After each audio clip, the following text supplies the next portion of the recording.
Yeah, we suck right now. The culture is actually like, I'm just praying for the Lord to deliver me from the pick sixes.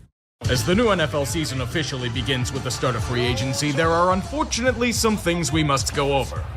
New rules. As with most things the league has done, it's allegedly meant to improve the game, but some of them have led to more controversy than not. One of these changes that totally won't cause this is the banning of the hip drop tackle. Any infraction called by officials will now be 15 yards and an automatic first down. Another judgment call penalty and a league plagued by them. Oh, wonderful. The replay booth can now review instances of roughing the passer and intentional grounding. But knowing how well the pass interference reviews went, my hopes aren't high. What could be ironically useful are the new kickoff rules. They had to do something about them. The kickoff had been relegated to nothing but touchbacks for the most part. If you watch the XFL this past year, there'll be a slightly modified version of them. The kicker kicks off at his 35-yard line, and the kickoff special teams line up at the opposing 40. All but two players on the return team line up at the 35-yard line, not to move until the ball is received by a returner. The goal for the kicking team is to hit it in the landing zone, between the 20 and the goal line. If a ball lands or goes out of the end zone for a touchback, the ball is spotted at the 30-yard line. If it goes out of bounds, it's spotted at the 40 like it was before. Onside kicks also must be declared, thus eliminating surprise onside kicks. We'll definitely be complaining about these things in the future, but their newest gift to us comes with 2 games on Christmas. Wednesday football is back after a 4-year hiatus. The NBA is seething in the corner. If the commies were building a team for 2019 or 2020, this team would be such a dominating force I'd be dubbing them Super Bowl contenders. Throwback coach Dan Quinn is bringing a lot of faces from Dallas over to bring his brand of football to Washington. And I mean more than a few, including Tyler Biadasz for the O-line. Look at these blasts from the past. Zach Ertz to play tight end. Austin Eckler as a platoon running back. Bobby Wagner, he's still able to move out there. Nick Allegretti, master of fat guy touchdown. Dorrance Armstrong, Dante Fowler, and Frankie Luvu for the defense. And Marcus Mariota is the new backup to go with their quarterback of the future. It's not Sam Howell. He fell to shit in the second half, he's out of their plans. I got a decent return on a trade for him though. It's not much, but Washington pretty much needed anything and everything to reforge themselves. If it takes some flesh from Dallas, they'll accept it. Washington Commanders select Jaden Daniels, quarterback, LSU. Meet obvious pick number 2. Washington more than realized that Sam Howell wasn't the answer, and Daniels had some damn good stats at LSU. At his peak, a dynamic 2-pronged weapon with the arm and his legs. The modern prototype. Washington's got the potential answer to Jalen Hurts, and the commies need that answer badly. The NFC East has always seen them as a punching bag. They need to shed the label given to them by the Snyder era. If Daniels can do that, he gets shrines built in his name. Now, about that offensive line Washington has. Howell all but died back there last season. I reckon they should try to get that fixed before Jaden gets RG3. 2018 was a wonderful year, wasn't it? Not for the Redskins, though. They had to deal with the bullshit of Dan Snyder. Today, the sterile commies are still trying to clean the mess made by his cancerous reign. What better way to do that than to bring in the stars of the age for one last ride? So many legends and forgotten souls of a time long past. The anchor to this old crew is a greenhorn named Jaden Daniels. There's a lot of similarities to RG3 in his time. Hopefully Washington won't fuck him up like they did to that lost soul. Now we ask the true question. If you bring in a Pro Bowl squad from 5 years ago, will it win in the modern era? Wait, didn't they try to answer this question back in 2000? Certainly won't help if Jahan Dotson has such a miserable camp he shipped off to Philly of all places. This team needs the spirit of Sean Taylor to bless them with his power. And as offering for his support, they're giving him a real statue and the proper tribute he deserves. Not the half-assed corpse exhuming that Dan always did to get the heat off him. Sean needs a true honor for once. As you can tell, things are a bit less linear than in the past. New suitors are eager to stake the claim from the usual suspects. But the ones at the top will only relinquish such honor from their cold, lifeless hands. I think this year is a little of both. The NFC East has always been a conference that changes hands every year, so the Eagles will reclaim it for themselves. As for the NFC North, different story. I say Detroit reclaims it, but a few teams are hot on their tail. The NFC South, the conference we wish could be erased, goes to Atlanta simply by no Arthur Smith. And And the NFC West, barring horrific injury, will be San Francisco's to lose yet again. Wildcards are a much trickier guess. Yet I believe that Green Bay, Dallas, and Chicago take them. There are more than a few teams that I consider for these 3 spots, so I'm not dismissing them at all. But the NFC's just weird like that. It'll probably be wonkier than I expect. A new era begins for Washington yet again. Jaden Daniels will lead them to a fantastic sunrise. That day was definitely not today. They didn't get anything going offensively until garbage time, and by that point, Tampa Bay was already off the field and sipping on margaritas in the Florida sun. They enjoy them by the baker's dozen. Mayfield's resurgence is not only bringing the Bucs life, it's proving that he may have been the one carrying Dave Canales to a huge payday. 4 touchdowns dominating both the commies and Jimmy Haslam for casting him off to the abyss. To be honest, that's all they really needed. Washington's been a work in progress for roughly 15 years now. Tampa just had to show up and they probably would have won by 10. Baker needs to prove to Cleveland they made a mistake, though. I respect the grind. It's not the derp unless they find a way to force their fans to drive further to the drink than they already are. Why wait for such horror when you can watch it on the opening kickoff? Losing their kicker on a re-aggravated injury. Why roster an insurance policy when you can have chaos? Without Graham Gano's leg, they were forced to suffer an extra pointless game. And the G-men played a competent match for the most part. However, with a key piece to their offensive attack, it would lead to horrific schadenfreude. Commies may bleed red, but the red zone wasn't kind to them. Washington deemed the goal line as sacred ground and refused to step foot on it, inadvertently maximizing pain by using a kicker to score all their points. There's master classes in trolling, and then there's this. It's unbelievably impressive. No matter what New York would try, their lack of a damn kicker undid them at every turn. Touchdowns are nice, especially with Danny Derps. But with an inability to kick extra points, there were only failed 2-point conversions. By the way, what's the point of a high-profile defensive line if Brian Robinson's gonna run amok all game? New York needs to reinforce stereotypes. Malik Neighbors is a weapon in the making, but why not drop a crucial 4th down pass because God hates this franchise? Cue Jaden Daniels his chance to put together his first winning drive thanks to infinite Deus Ex Machina. Divine intervention at its finest. And of course, it's by a 7th field goal.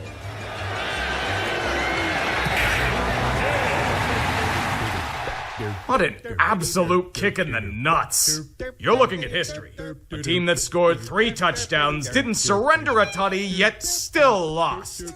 This is the sentient derp. If fans file a class action lawsuit, they might get a free large soda settlement. Game circle this supposedly easy win has now become critical to Cincy's efforts. In the jungle, there is treachery everywhere.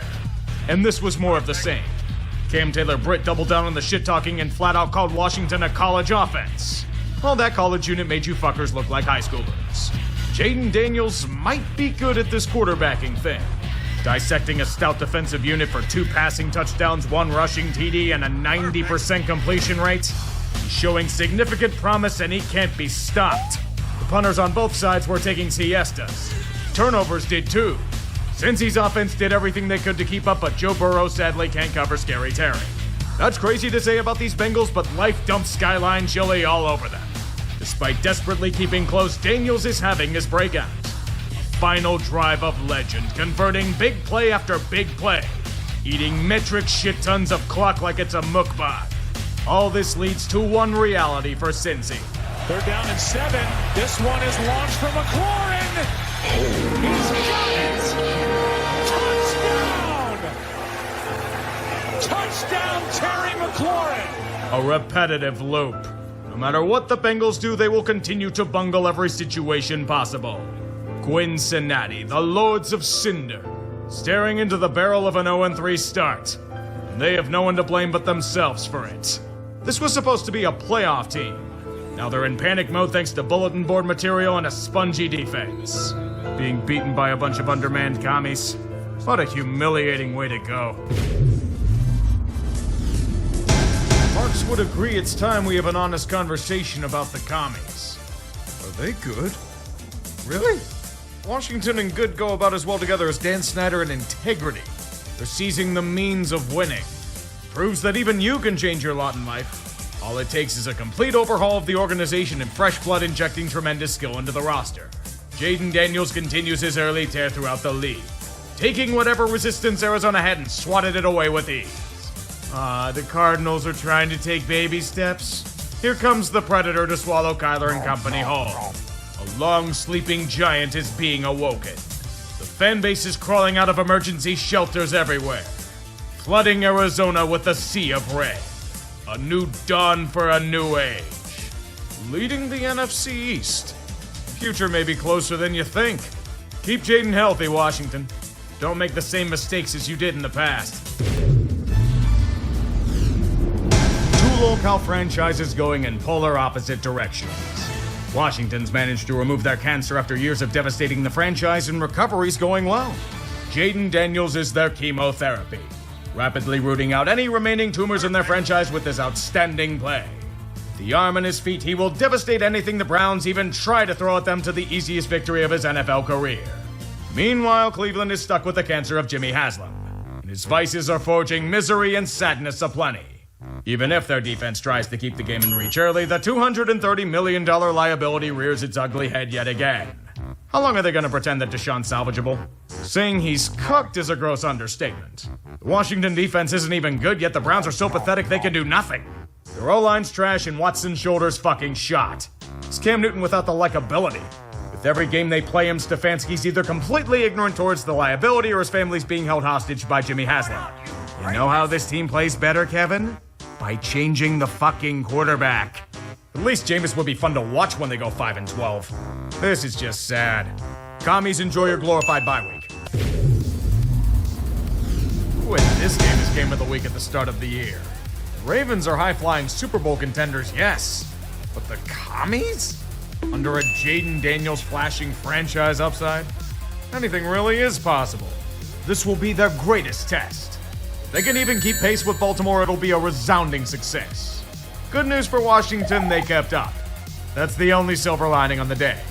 Commies just aren't anywhere near good enough to keep up with the elite of the league. Turns out their defense isn't exactly what we call serviceable. They're like a sponge. Porous. For most of the game, the Ravens merely imitated vultures, pecking away at their rotting, diseased carcasses on the open field. Almost 500 yards of death and destruction of their foe 45 minutes south. I think the Ravens are back to contending status. Winning 4 in a row, even if some are by the skin of their teeth, is a testament to their prowess. Who the fuck stops King Henry on the ground? Who slays the two-headed monster at full power? They're seeing red and want to scalp Chiefs in January. Washington did show signs of proving they're a strong team, but are they good enough just yet? I don't believe so. They have some work to do. I don't know if they will with that mess of a defense, but considering the rest of their shitty division, they have a solid chance of taking it this year. That's all they need. So what do we even say about the Panthers at this point? Do we laugh at their failure some more? Do we pray for their contraction? Or do we just watch this flaming car crash as the franchise inside slowly burns to death? How the hell did Carolina win a game this year? Considering how awful they looked over the past few weeks, they reverted back to their Bryce Young form. The Andy Dalton magic is long dead. This red rifle is rusted and unsalvageable. At this point, I'm just beating a dead horse, which is what Tepper will probably do in about 3 weeks. Firing Dave Canales in his first year seems extreme, but this is David Tepper. Nothing's too extreme for him. Washington merely benefits with needed practice against a glorified scout team. Domination from the starting bell that didn't end, even with backups. Somehow, the Commies are looking like the class of the NFC East. And the only thing that could stop them is an injury to Jaden Daniels. Oh no, no, no, no, no, no, no, no, no, no, no, no, no, no, no, don't you dare try to put that X on us! Thank God it seems like he escaped serious injury, but we already had to suffer through RG3 being ruined. We can't let it happen again. For all of our sakes. Turns out we're getting Caleb versus Jaden after all. After an injury scare, Daniels is able to go in this suddenly exciting matchup. Well, in theory it was exciting. It'd be really nice if the Commies could score in the red zone. You'd think it'd be perfect considering their damn namesake, but they legitimately can't do a damn thing there. Yards upon yards upon yards, only to stall out at the worst possible times. And it would allow the Bears to snag the lead. Their offense can do anything, literally anything, to drought rivaling their first few weeks of the season. And it's not a Caleb thing this time around. It's a coaching phenomenon. They didn't pay attention to Seattle last year whatsoever. Running the ball is working really well for you. The defense is doing everything in their power to keep you in the game. Scenario time for all you football heads. You're at the 1-yard line after an impressive drive for once with a chance to take the lead. You are Shane Waldron. What do you do? A. Run the football with the white-hot DeAndre Swift. B. Devise a play for Adunze or Komet. Or C. Pay tribute to the fucking fridge. They chose C. Ain't that a bitch? How the hell did Bears fans think Waldron was an upgrade? So now Chicago has to try again. Thankfully, the Commies' defense is exhausted and giving up yards en masse. Consider it luck, consider it a new age, but Caleb and DeAndre willed the Bears to a touchdown and the lead. Number 1 in the draft, number 1 in this game. Well, Chicago, it might be the ugliest one I've seen in an age and a half, but it's done. All you have to do is stop a Hail Mary. Don't worry, you're not up against Aaron Rodgers. Comes down to one last play, and it's going to be getting longer by the second. You're all the way back at the 30-yard line. Now you can step into it. Here comes the Hail Mary with the game on the line, and the ball is caught! Caught!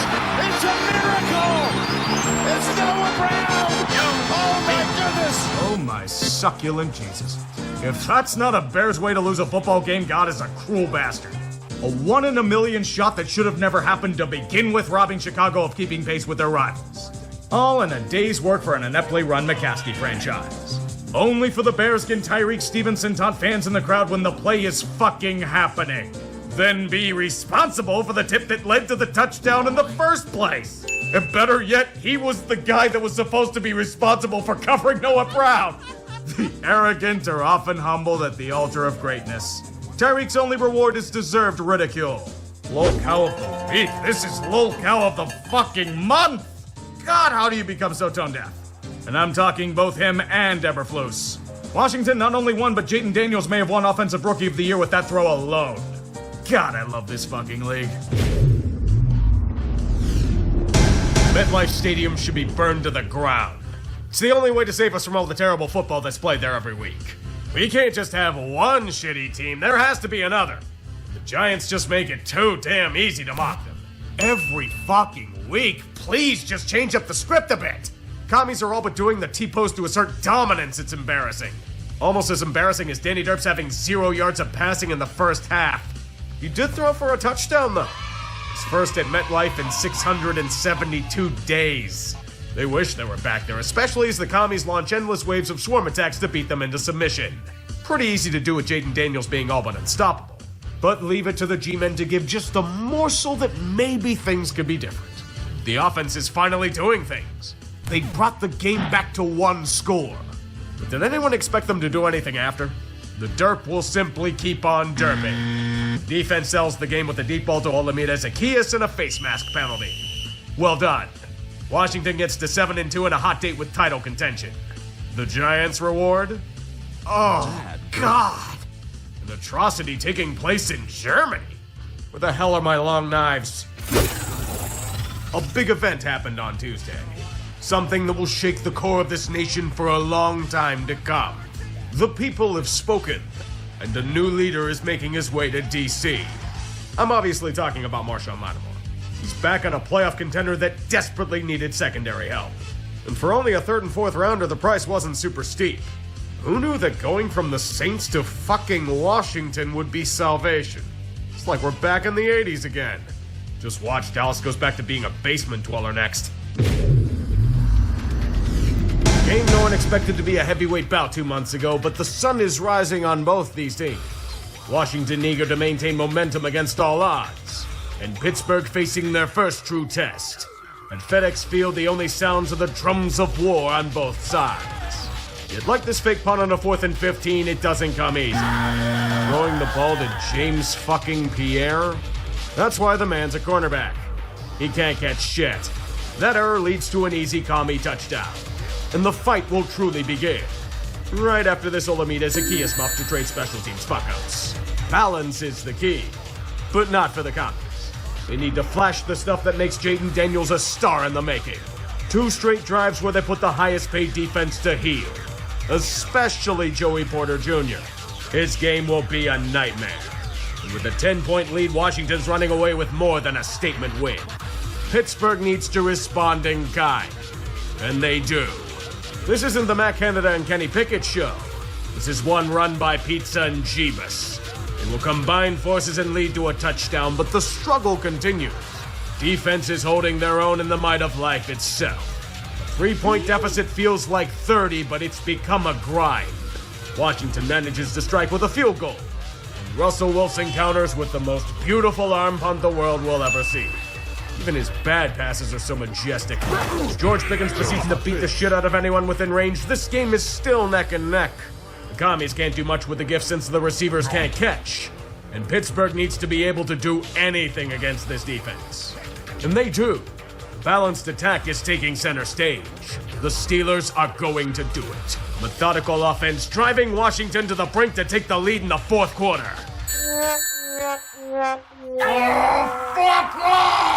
Now Pittsburgh will have to try again after another 3-and-out for Washington. And the situation is perilous. There is work to be done. Mr. Unlimited will have to go into his bag of tricks to do it. Denver's the one paying him the big bucks. And he'll show he has something left in the tank. 3rd and long. Wilson floats it way upstairs. Williams, he's got it! Touchdown! Welcome to Pittsburgh, Mike Williams. So weird to see this team have an offense.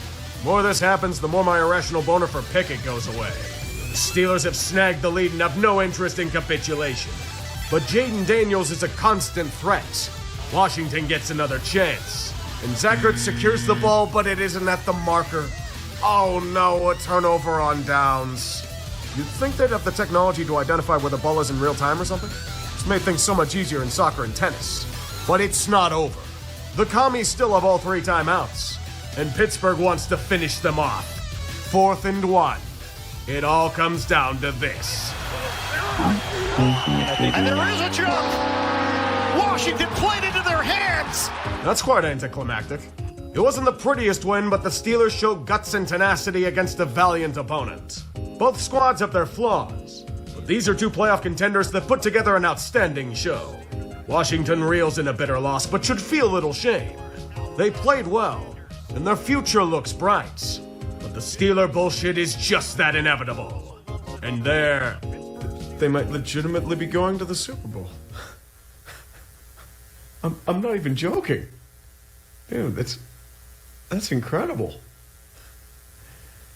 Dude, this is fucking awesome. To the Intermobile!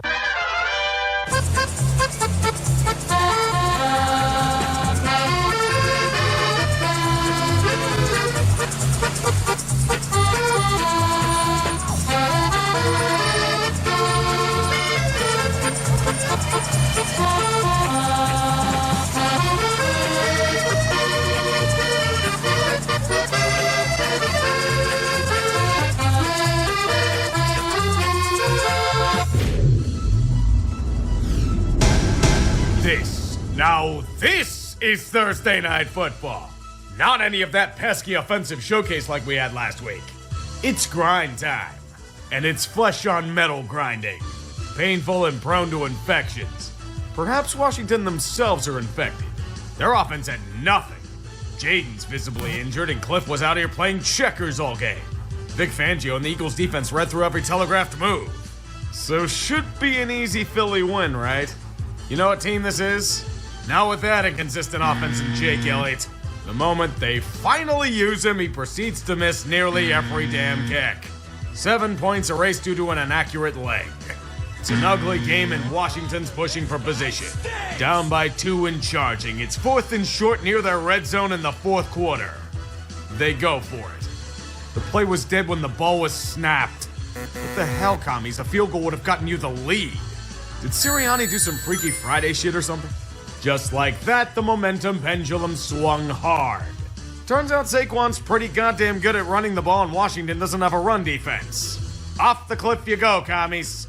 Even worse, we learned nothing. The Eagles are once again making this harder than it should be and have to be bailed out by elite talent. If Quinn and Cliff aren't absolute morons, this might have been a different game. Fuck steak dinners. Give that defense an entire cow each. They need to feast with the carry job they did tonight. What an absolute gong show that we witnessed. Good lord, these teams need to go right to the confessional to declare their sins, for there are far too many to state here. It wasn't a match where teams tried to win, but one where both strived to lose in unbelievable fashion. The last matchup was tequila, this one was straight up Everclear. Pure alcohol pounded until they black out from the cavalcade of fuck-ups parading down the street. It was a circus rivaling Barnum's Grand Traveling Museum. Bring out the freaks, because they're the only people that will take pleasure out of watching such a spectacle. This was a contest that featured a blocked field goal, a blocked punt, 2 kickoff return touchdowns, and 2 missed PATs. Special teams units are wearing dunce caps after this one. Good fucking God. It was chaotic evil. And for Washington, it's unbelievably alarming. The second half cliff is very real. They need to keep pace with Philly after pissing away the division lead.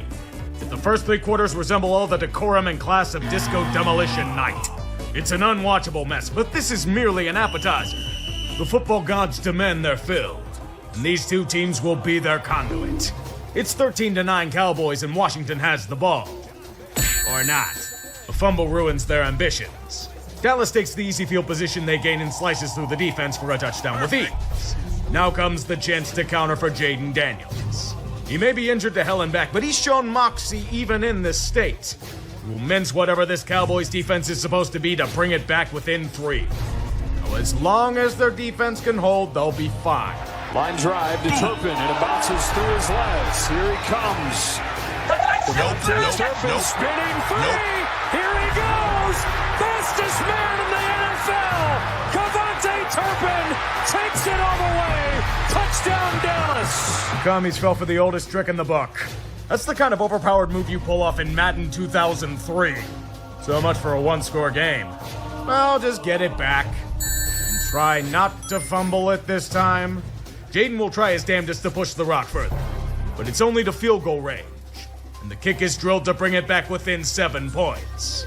Dallas doesn't do much with their drive, but it's a good position for them. They have to punt, but this is an impossible task for Jaden. No timeouts deep in their own territory with about 30 seconds left. No Hail Marys here. Do the commies have another miracle in them? Half a minute, no timeouts. Daniels throws down the sideline for Terry McLaurin. McLaurin is loose. Lightning strikes twice in Washington. Fucking Mike Zimmer defense is in the clutch. Good God, what a disaster! All you had to do was make a tackle, Dallas. This game is drunk. Give me the damn keys. You are driving tonight. Just kick the damn extra point. Oh my God, he missed! Oh my God! No! No! Oh my God! Oh God! Daddy! Stop, please! No! No! Oh no, he's returning it! Oh no! Oh God! No! Make it stop!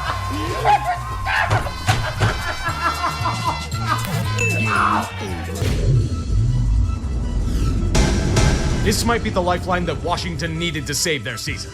After a string of embarrassing losses, a rallying cry would be the only thing to muster up a victory. Behold, the cavalry has arrived. Your knights in no armor. Tennessee. They're terrible. Unspeakably terrible.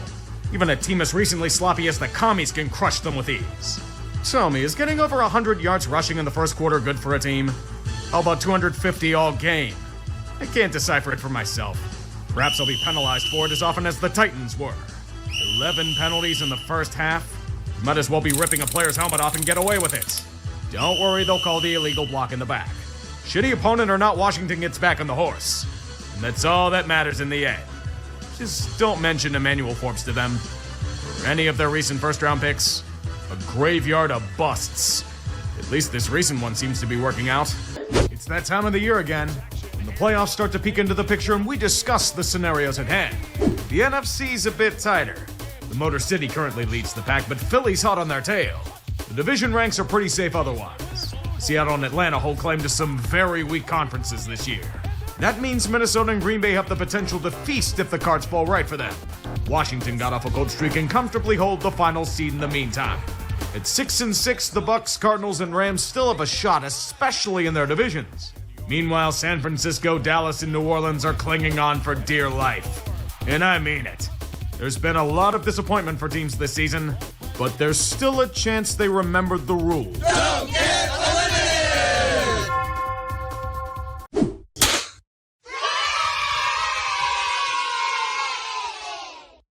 1 month left. Get your tickets to the postseason ready now or be left out in the cold.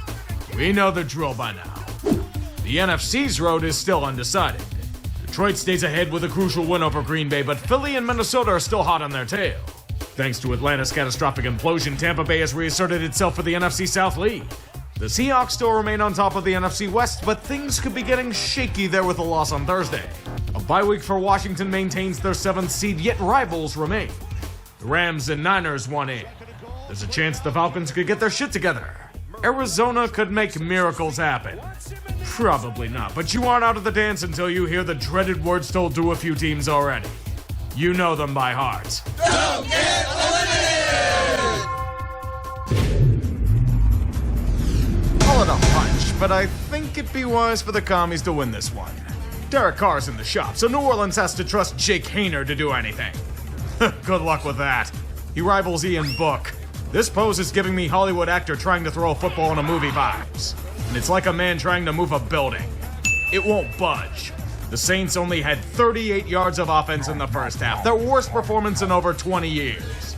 Washington, with their high-flying offense and young star under center, jump out to a strong lead and don't look back. Well, at least that's how it should go, but there are two major issues. First, Haener was told to fuck off for the legend of Spencer Rattler. Secondly, the second half cliff is a very real phenomenon. The commies may have a 17-0 lead, but the offense will all but stall out from this point forward. That and we learn who the best QB on the Saints is right now. Cedric Wilson. Should have started him over Haener. In the process, Washington's offense shutters down to nothing, and the Saints slowly start to chip away at a lead thought insurmountable. A pair of field goals by Blake Grupe make it a one-score affair, and concern starts to set in. Mostly because the commies keep shooting themselves in the foot at every turn. But it can be stopped if Greg Joseph makes a field goal. Yeah, nobody's believing that one, it's no good. Now comes the part where the tension needs to be artificially manufactured. Even without Alvin Kamara, Nola's making easy work of this 2-minute drill. Rattler's leading the Saints offense to the red zone. This is a disaster for the commies. If they can't stop them with a few seconds left, it's panic time. All right, here we go. Rattler throws, end zone, touchdown! Oh Lord, DEFCON 1 is activated. New Orleans is going for 2 with a chance to win. Delusion's running wild for Mickey Loomis. Someone save them! Rattler for the win. He throws, it's incomplete. That's pretty on brand for the Saints. The opportunity to make something of yourselves, you cut off half the damn field with the QB rollout. Washington narrowly avoids the second half cliff in the process, but this should have never happened. The clock inexplicably stopped after the Moreau catch for a few seconds. This game should have been over before the QB spiked the ball. We nearly witnessed ref ball supreme and the Zebras just threw their hands up in the air and said, oops! Even the Saints got fucked by it on a commies missed kick. Wait, that's actually the end of the quarter. Here's another kick! What a disgrace. Classic game manipulation by the NFL. Hope you enjoy the pissed off bettors who got screwed over in the process. 3 games remain. This week was critical in deciphering the playoff formulas, but it doesn't mean that we're anywhere close to a solution. The number 1 seed in the NFC is now a 3-way tie. The Lions still have control, but the Eagles and Vikings are hot on their tail and coming fast. Philly can also claim the NFC East with a win or Washington loss, but the Eagles aren't going to implode, right? The NFC North is a mosh pit, made even more so by the attrition on Detroit. Minnesota or Green Bay could easily take it, but the NFC South is Tampa's to lose. Hopefully they won't choke it away like Atlanta did. The NFC West is between Seattle and the Rams with the Cards and Niners on life support. This division probably gets settled with the Week 18 showdown. The wild cards are all but set and can be officially claimed if Green Bay wins and Washington wins and gets help. The NFC especially is going to be a ride moving forward. Get ready. These words are going to come in handy. Don't get eliminated! NFC supremacy's on the line, things can get fucky. And Washington plays the Eagles uncomfortably tight regardless of season performance. The recipe's a duel of fate and fire, crossing paths in multiple dimensions for the purpose of combat. There needs to be a wrinkle in this situation, however. Got to chuck a dart on the billboard of important players and strike them down for the day. It lands on Jalen Hurts. He's been disabled. Kenny Mittens is next man up. Fuck yes. Stunt on these fools, Kenny. I still believe in you, man. Kenny, no! This is gonna become a battle. powers that be have demanded in-division football commence with sheer tenacity. No matter what the Eagles try to do, the commies grab at their leg and won't be shaken off. Washington's gonna keep this tight. And if Philly wants to stake a claim for the number 1 seed, they'll have to earn it. Fortunate thing for them is that they are. The commies keep fucking the ball. Philly does little with them, but if Washington wants to imitate the great leap forward, so be it. Up by 10 in the third, another fumble by Washington makes it a perilous situation. Things are getting a bit too lopsided. Time to throw another dart on the billboard. Chauncey Gardner-Johnson, you've been ejected. Let's just say it's because of multiple unsportsmanlike conduct penalties. Even when he's getting his helmet launched off his face, talking endless shit hurts the zebra's feelings. And the wheel of discipline awaits. Jaden Daniels also awaits their supposedly elite secondary. Without CJ/GJ, they're being exposed in the raw flesh. Broken coverages, busted plays, the gamut. So what happened to the hype? Big play Slay? Guantanamo Bay? White boy summer? Because it seems to me the only reality is Jaden Daniels pissing on your face. They can't stop him. They're going into a gunfight with Kenny Picked-Off Smitten Pistol. This is gonna be trouble. And Washington now is the lead because this defense suddenly can't make a stop. God damn it, Philly. You're gonna have to dink and dunk with Pickett now. Thank the Lord Jake Elliott managed to get his leg aligned in time, but this is way too close for comfort. Oh, thank God Reed Blankenship pretty much ended Washington's hopes and dreams. This is the endgame, boys. Just convert this third down and you're good. 4th down's an option. He'll look to throw. He's got Smith that's juggled and drops. Drop that? Thought you were done with this shit, Philly. Who cares if you're up by 5? If the special teams unit suddenly implodes and this defense keeps breaking at the seams, anyone can dissect it. They're using the same script they used against Atlanta. I am so damn disappointed in you. Jaden Daniels took Kirk Cousins' power and is having a comeback for the ages. Finish these fuckers, Washington. Do it fast. McLaurin to the bottom of the screen. 2nd and goal. 10 seconds. Daniels fires. End zone. Touchdown. Jamison Crowder. Jesus Christ. I don't know whether to be in awe of Jaden Daniels or livid at Philly for pissing everything away. Eagles fans are gonna blame Kenny for this one, for obvious reasons. 3 for 16 on 3rd down can attest to that. We know Pickett's a scrub, but last I checked, he didn't play in the secondary. You lost to a team that had 5 turnovers. How the hell do you do that? The commies ripped your heart out and crushed it like Philly's hopes for a number 1 seed. It also grants them not only their biggest win of the year, but all but secures a ticket to January. Still a chance to blow it though, so don't celebrate yet. In due time. The time has come to crunch. We're nearing the finish line. And there's still plenty of positions at the round table to play for. The NFC East is still in play after Philly's shocking upset at the hands of commies, but they aren't gonna blow this, right? But the NFC North and number 1 seed are intertwined. Lions and Vikings battling it out in the Great War of Life. Take a guess who plays one another in Week 18. This is where both are probably gonna be decided. A curveball's been thrown into the NFC South. Tampa's loss and Atlanta's win make it all but a coin flip. But the Falcons have tiebreakers, so the Bucs are gonna need help. LA now has firm control over the NFC West, especially since they have tiebreaker. They're gonna need to lose twice and the Seahawks win twice for Seattle to make it. They do play in Week 18 though. Washington's pretty much got the last NFC wildcard spot, so the options are dwindling. Don't be left out in the cold, NFL world, lest you suffer the greatest humiliation. Don't get eliminated! The duel of duels. Both teams begging for the taste of playoff glory once again, and the only way to it is through one another. When rookie QBs face off, there will be some mistakes, but it's a fun match to watch either way. The spirit of the fight is lively, and the Falcons know the stakes. The 10-point lead at halftime, they have the chance to put them away. You know the answer to this question by now. Washington, under the newfound power of Jaden Daniels, storms back with consecutive touchdown drives. The Falcons' defense that was besting them suddenly can't make a stop. With the commies controlling a 7-point advantage, it's panic time for Atlanta. But this is Michael Penix's time to rise. The fine drive finding his talented skill position players, he gets them to the goal line just for the center to botch a snap to Bijan. Wait, skip that part. Michael Penix gets them to the end zone with the unlikeliest of heroes. Kyle Pitts can catch touchdowns. Insanity. This untold blessing grants them a Washington 3 and out. The Dirty Bird has a chance to put it on ice. But incompetence happens. Raheem, you dumbass, you had 2 timeouts.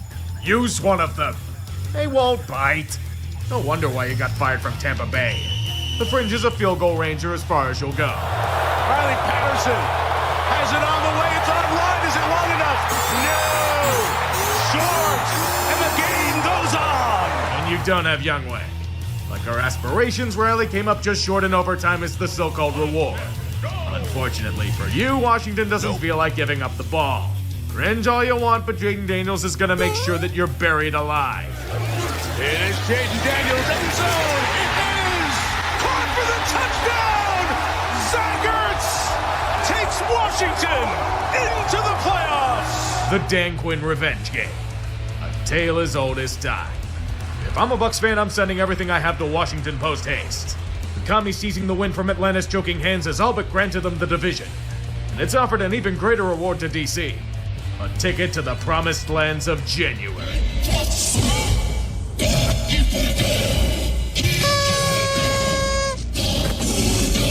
This week settled a lot of questions, particularly with seeding in the AFC. The contestants have dwindled to a few, but there are a couple of spots up for grabs. On the other side, the NFC number 1 seed and the NFC North are tied up in a Week 18 contest. Vikings against Lions. Winner take all. Loser doomed to a wildcard spot. All or nothing, the best way to go. Meanwhile, the NFC South has been all but assured for Tampa Bay after last week's revelations. However, it's not fully secure. A loss to the Saints combined with a Falcons win gives it to Atlanta. Oh, what a time it is to be a fan. The stakes are higher than ever. And there are 3 words that echo throughout time and space. Don't get eliminated!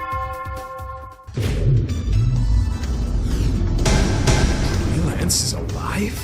He's allowed to play the game of football on a professional stage again? What a world we live in. Too bad it's not leading to all that much in terms of point production for either team. Washington's playing most of their starters and they're struggling against these boys. It's definitely an ugly start.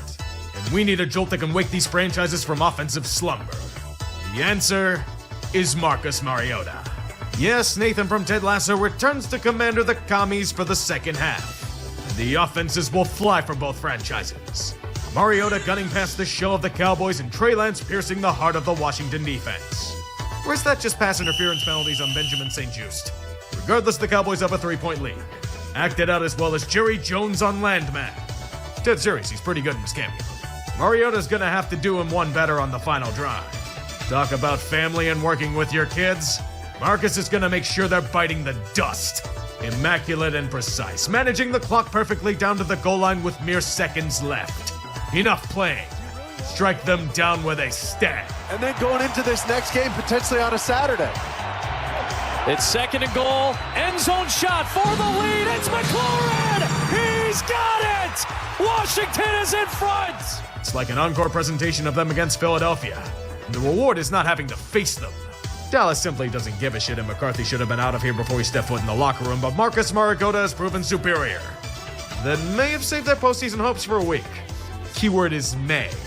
The final stage is set. 14 teams remain and are ready to duel to the death. Only one shall remain. And the defending back-to-back contender receives a first-round bye to recharge their mana points for more bullshit. Gunning for revenge, Buffalo has a shot, but will have to take care of business against Denver first.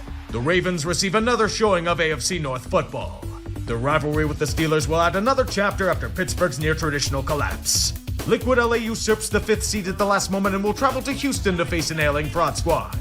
In the NFC, the Lions stand tall, despite missing several limbs and vital organs. Coming in second, Philadelphia controls it and faces a team that's upended such a foe last season. Be careful with Green Bay. I'd also be careful if I were the Commies. Tampa Bay's been playing with fire, and in their home stadium, it could be a nightmare. Meanwhile, Minnesota's forced to head to LA for a master versus apprentice showdown. Things are hopefully going to get spicy. What a glorious day in the world of football. Commies have made the playoffs, and Dan Snyder can't try to milk it for his own gain. Cleaning up the cataclysmic shit pile he created has gone faster than anticipated.